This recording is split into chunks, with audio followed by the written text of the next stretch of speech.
Chase Thomas podcast. My nephew needs me to record. See, I already hate it. I hate it. All right, hello. Welcome back to Chase Thomas podcast. Taping this on a Thursday afternoon. The take man himself, Locked On Spartans' own Matt Sheehan is here. Matt, good evening, sir. How are you? I'm actually happy. Like we didn't have any reason to be happy the last few weeks over here in East Lansing, but I come on the show with a smile because it's a new chapter of Michigan State football. The basketball team, whatever, but I'm trying to focus on the happier things in life right now. Chase, how are you doing? You doing okay?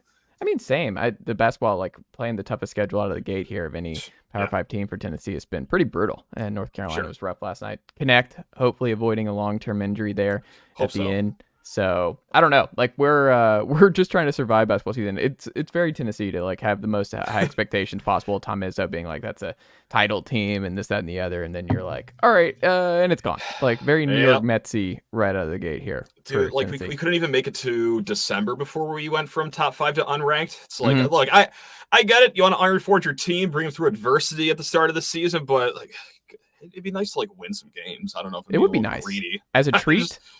Yeah, just again, I don't want to be picky. I don't want to ask for too much in life, but I get the whole like, hey, wait till March. Like I do like nice things in November too, every once in a while. I don't know. We're not allowed to have nice things in November, Matt. No. But as you said, it's happy times right now in East Lansing. You have your coach, you got your guy. It's Jonathan Smith. And my first question to you, Matt, was Jonathan Smith the right guy for the right moment for the Spartans? I think so. I mean, he was at the top of my list throughout the whole coaching search, and just because of what he can provide. He provides the experience of rebuilding a program. When he took over at his alma mater at Oregon State, things were pretty dire over there. It was 1-11, and that's not like a place where, it's 1-11, but we have good resources. We're in a recruiting hotbed. We could build this thing up. Like, no, it was a very, very difficult task he was given, and within 5 years, 10 wins. I mean, and even less years. I think it was just 3 years before they were actually competitive again in the Pac-12. So that's kind of where Michigan State is at right now. It's a little bit better of a situation than what was in Corvallis, but that's because the bar was beneath Earth's crust over there. It's not great over here, but we need a guy that is just stable, has a steady hand, and knows what it takes to build up a Power 5 program back to national prominence. Because, look, there's no reason for there to be a top 20 program in Corvallis. And he did it. So why can't he do it over here in East Lansing with the resources a little better, the recruiting a little better, and the opportunity a little better as well? So he checks just about every single box that we have. There's no such thing as a perfect candidate. The one knock that we do have on him is that in his coaching career, he's never really gone east of Montana. Like, this is going to be all new to him. And he even said that as much when he got off the plane last Sunday. It's like, I'm going to learn this place. I don't really know much about this place, but we're going to figure it out. Again, though, there's no such thing as a perfect candidate in today's world, but he's as close to a perfect candidate as we can get over here. Are you at all concerned about the recruiting? Because it's also a completely different shift, right? Like Mel Tucker was like, that was the biggest sell, right? Like he didn't have a lot of head coaching experience, but it was like, Kirby Tree guy, like he's going to be an ace recruiter. We have to have that against Michigan and Harbaugh and Ohio State. Like, hey, look, I mean, we might have some questions about what this team looks like under Mel Tucker and his head coaching experience, but I at least know we're going to get talent in the building and that he's going to be able to recruit better than D'Antonio did. Yeah, no, I mean, I would be a clown if I said, like, no, that's not a concern at all. I mean, recruiting is the lifeblood of college football. Like, you have to recruit. But also what we didn't see the last 4 years here in the Mel Tucker era is any player, like, really develop. I mean, he got some good talent in, but a lot of these guys, even the ones that he inherited, that were promising, some good offensive linemen. And, hey, we have this good offensive line coach, too, here. This is great. Well, we were sold all this, and then, why are these all the same players in 2023 that they were in 2021? Like, what's going on here? So, yes, as State fans, I mean, we can't revert totally back to the age of the Mark D'Antonio era because, yes, he did develop players, but ultimately what sunk that ship is that he never really progressed in recruiting. Like, he got diamonds in the rough. Oh, my God, we got this 2-star kid, and we just made him an NFL talent. It's fun every once in a while. You cannot sustain a program on that, though. So, yes, while Jonathan Smith has proven to work the portal, to develop his players, you'd still like to see some 4-stars come in here and actually, start with a pretty high floor, not have a low floor, but a high ceiling. So it is going to be a concern. But, again, with all the other candidates out there, this is the guy that you just needed here just for stability purposes. I mean, he seems like the most stable hand and the guy that has the program building DNA in him. So, yeah, we're giving up a little in recruiting, but hey, Michigan State does have a pretty high salary pool for assistants, just $250,000 behind what Texas A&M gave Mike Elko. And of course, Texas A&M, we all know them as they just throw money at every problem. So if a cash cow like that is having $11 million for a salary pool and we are at $10.75 million, you got the money to play around. So this is going to be the big first task of Jonathan Smith is who are your defensive coordinator going to be and who are you going to surround yourself with? And do they have Midwest ties and can they recruit? So it's there's reason to be a little optimistic in the recruiting space, but yeah. A lot of that's like Heupel when we hired Heupel a few years back now. Like the whole defensive side, like he didn't have a relationship with Tim Banks. There's some guys from the staff that he didn't. I mean, he's protective of his guys. He promotes from within with QB coach Joey Halsey after Alex Golish goes to USF. But I think you do have to be versatile. Like you're in the SEC. Like you cannot recruit. Like like it's just you have to adapt. And it's one thing to have great NIL, but if you're a Power 2 school now, like a lot of them are pretty similar across the board. You're still having to win relationships. You're still having to win and old school recruiting tactics. I'm curious because he brings in a bunch of his staff from Oregon State offensively. Tyler Bray, or not Tyler Bray is a quarterback here. What is it? Trent Bray is. Trent Bray was the DC over there. Yes, so it'll be Brian Lindgren is the offensive coordinator. Yes. Yeah. And does he do offensive line too, or no? Was he offensive line? Yeah. Coach Maholchek is the offensive line coach from Oregon State. He is traveling over here as well. Gotcha. So, which is by all accounts, people rave about him over in Pac-12 country. I'm reluctant because we were told our last offensive line coach was like the best in the world and he's going to make everyone this great NFL talent. And USC tried to pull him away. And well, goodness gracious, you talk about not developing whatsoever. Every lineman was the same person that they have been the last 2 to 3 years. So I'm a little reluctant to buy in completely, but other people are very excited with this offensive line coach. Yeah. Okay. Yeah. I mean, when you look at DC, who are the big names? Is Jim Leonard in play? Are there other guys? Like you mentioned a big salary pool for his assistants. Like who makes the most sense and who do you think is the most feasible for them right now?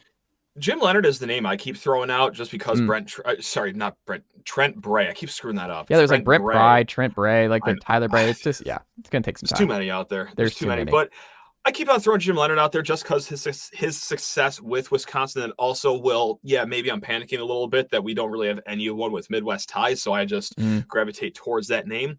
But another one too, young hotshot defensive coordinator. Now this goes against the Midwest thing. This is the UCLA defensive coordinator. I think his name is Danton Lynn, son of Anthony Lynn, and he's been doing really well over there at UCLA. So if you could pull him away with a bag of cash, that'd be great as well. Others have thrown around the name Phil Parker, the Iowa defensive coordinator. He did graduate from Michigan State, so that is also why his name is being thrown around out there. I just don't see it happening because I think Phil Parker is going to be a lifer at Iowa. I don't think he has any interest in coming up here, and unless it's going to be an extreme sum of money, I don't think he's going to come up here. And even if you do lure him away, it's not really the strongest recruiter. Hell of a developer. This man can develop. He could develop me into a top 3 round NFL cornerback. But I mean, so again, there's pitfalls with him as well. So those are the 3 names: Phil Parker, Jim Leonard, okay, and then Lynn over there at UCLA. I'd be willing to take that risk. Why not? And I think the good thing for Lynn or Leonard here is, I mean, if you watch Jonathan Smith in the style, like it's ground and pound, like Martinez was just a bowling ball for them this year. They take the ball out of DJU's hands. Like he completed only like 58% of his passes. Like it's not like they were just dinking and dumping teams to death. It was a lot of running the football. It's just old school style, and we're going to beat you that way. I wonder, like, because Jim Leonard, obviously a longtime DC at Wisconsin, played at Wisconsin. He was there with Bully Ball, with Braylon Allen, and before all of that, where it seems like schematically there's some crossover there. And also UCLA. I mean, they're a team with Chip Kelly. Like, they're going to prioritize running the football and things like that. Like, I do wonder if that's going to be in Michigan State's favor in terms of finding a DC, because look, you're going to have an offense that is not going to put your defense in a hole, and kind of like a high tempo offense that makes it hard to have good stats and stuff like that. It's not playing for Lincoln or Josh Heupel and being the DC. Right, yeah, and we've seen plenty of issues like that where our offense is only on the field for roughly 17 seconds, and all right, defense, no, you guys didn't even get water yet on the sidelines, but get back out there. So, yeah, it'll be a nice, refreshing new look of a style of play on the offensive side. Portal departures. Matt. Yeah. Who hurts the most as of right now, and where do you think Michigan State's going to be active in the portal? Right now, as things stand, early Thursday afternoon, I have to say that because, God, it seems like a kid enters his name every hour around here. We're up to 14 kids this week. What hurts the most? It's a tie for me between the quarterbacks. All three have left. Noah Kim, no offense, I'm not really going to lose sleep over that one. Caden Hauser, he's the guy that started the last 7 games at Michigan State. That one hurts a little bit just because he was so young. Was he great in those 7 games? No. But he was a redshirt freshman. He had a lot of room to grow. And then Sam Levitt as well, who only played sparingly in 4 games. In those 4 games, rocket arm, very electric. He leaves as well. So now we have an empty quarterback room. It could be you playing quarterback next year, Chase. So if your arm's feeling good enough, can I interest you in a Gaston Moore? We can Navy Schuler over here. Yeah, why not? Sure. Do they have 4 functioning limbs? Because at this point, this is what we'll take over here. Now, there is hope to be had that DJ Uyunglele, he just put his name in the transfer portal. Could he follow Jonathan Smith? He could. If you follow the social media of DJ U's dad, maybe not expected. I don't think he was thrilled with Jonathan Smith leaving Oregon State, but it's the other quarterback at Oregon State that there's been some smoke around. Aiden Childs, true freshman, former 4-star quarterback. If we can get him, then okay, all is right in the world. Now, I said that the quarterback position is a tie. That is a tie with the offensive linemen. And I just said, these guys really didn't develop a lot.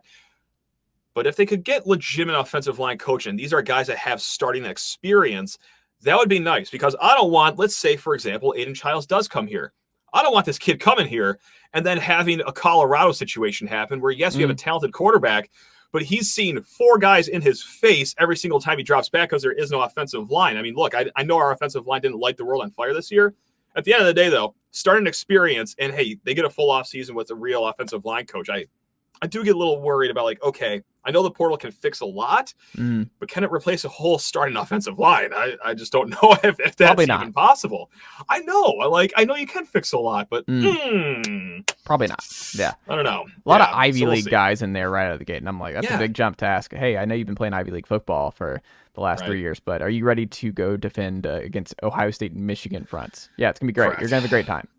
Yeah, surely things will just go swimmingly. Yeah, so that's you did beat us out for Stanton Ramil in this last class. Hey, that was fun. Yeah, is he staying? Good times. I hope so. I know he, underwent surgery before the season even started. So, like, really, really rocky start to the year for him. Not just everything that happened with the coaching staff and the whole season, but man, injuries as well. At this point, is he going to stay? I just walk into this being like, if there is a name that you know and love as a Michigan State fan, just expect that he's going to enter the portal here. I don't think that we can get attached to any one name just because that this is a total rebuild here. Strip it down to the studs, and kids leaving are going to be part of that rebuild. And also, let's not kid ourselves here. This Mel Tucker story broke, 8 weeks ago now? That's 8 weeks for other programs to knock on the door and make some phone calls and just see how you're doing. And hey, by the way, if you were to come by my program, here's what offers for you on the table. Tampering happens all the time. I'm not crying about it. I know that this is just a way of life, but that's also a reason too why I'm not really attached, because there have been ample amount of times for many programs to just make their pitch to these kids after the season. Oh yeah, absolutely. And you're going to do it. Like, that's part of it. Like, we're not making any allegations here, but guess what? You need bodies now, and there has to be some inroads being made. It happens all. And if you are not tampering as a college program, well, then you're just not doing it right. You're going to fail. I love the wording though on these beat writer, or not even beat writers, the national news outlets of like, he's expected to blank, and you're just like, okay, we all know. Like, you just say that.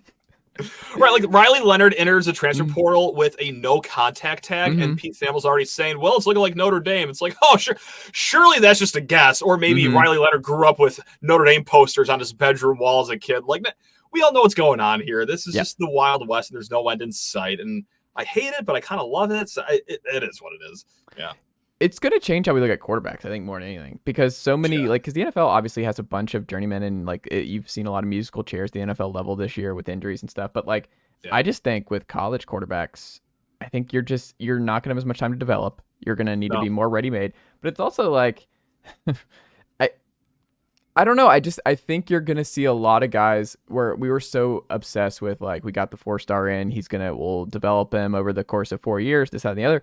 I just don't think that's going to be the case anymore. I think you're going to see so many just sub him out, like move on, like the DJUs, where it's crazy how quickly, and then you find out, oh right, he really wasn't a 5-star player. Like he's okay, all the talent in the world, but just not that guy. Like he's not a Heisman type quarterback, which is okay. You can win a lot of games when you play the way that he did this past year at Oregon State. But like, I don't know. I just look at it in terms of quarterback play. Like Peyton Thorne, he was worse at Auburn than where he was at Michigan State. Rough. And I do wonder, like, with things mellowing out a little bit, where you just have more and more data that coaches can show kids, where like, hey, here's how many transfer quarterbacks who go from one P5 school to another. Here's what their success looks like. The grass is not always greener, that kind of thing. I think that will mellow out over the years.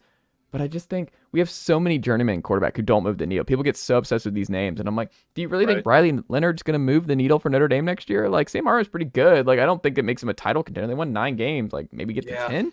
But it's not. Look at the playoff this year. Like, Carson Beck, ready-made guy. Jalen Milroe, ready-made guy. J.D. McCarthy in the system. Kyle McCord right there in the system. Quinn Ewers. You can call that a transfer. I'm not calling the Quinn Ewers. That was I'm taking a check to go to graduate early and stuff. I don't really call that a transfer. And you just look at who's in there. Jordan Travis before the injury. Sure. The best way to do it is still draft high school kids and develop. But I just think people are gonna get so obsessed with seeing the quarterbacks who enter the portal and like, oh, it's madness. I'm like, it's just a bunch of like Kirk Cousins. No offense as the Michigan State guy, but you're just seeing a bunch of Kirk Cousins. And I love Hendon Hooker. I love him to death. A great quarterback for us. He was awesome. But like, Nico is still the most important Tennessee quarterback since Peyton Manning. And that's still, if you look at the most successful programs in the sport, they're still developing their own guys, and they're still the long-term answer there. And it'd be great if it was 10 years ago. Like, MSU would be in a really nice spot because, hey, Caden Hauser, he's your redshirt freshman. He has some starting experience, but behind him, giving him competition all offseason is true freshman Sam Levitt. And, hey, whoever loses, they're going to be the backup all year in case someone gets hurt. But, like, that's it's not reality. Like, it's not 2013 anymore. Like, this is today's college football, and things are not that great in the quarterback realm for Michigan State fans. Tennessee might have literally a true freshman 4-star quarterback next year as the backup, and the starter as a quote-unquote redshirt freshman in Nico Iamaleava. Like, that's just a crazy place to be in terms of injury and, like, where things could go, and just super young, and it's just hard. Roster construction is just – I don't envy the situation that most of these college coaches find themselves in. Who do you think is the most important guy to hold on in the 2024 recruiting class for Michigan State? Who do you think Jonathan Smith's priority one to keep in this class?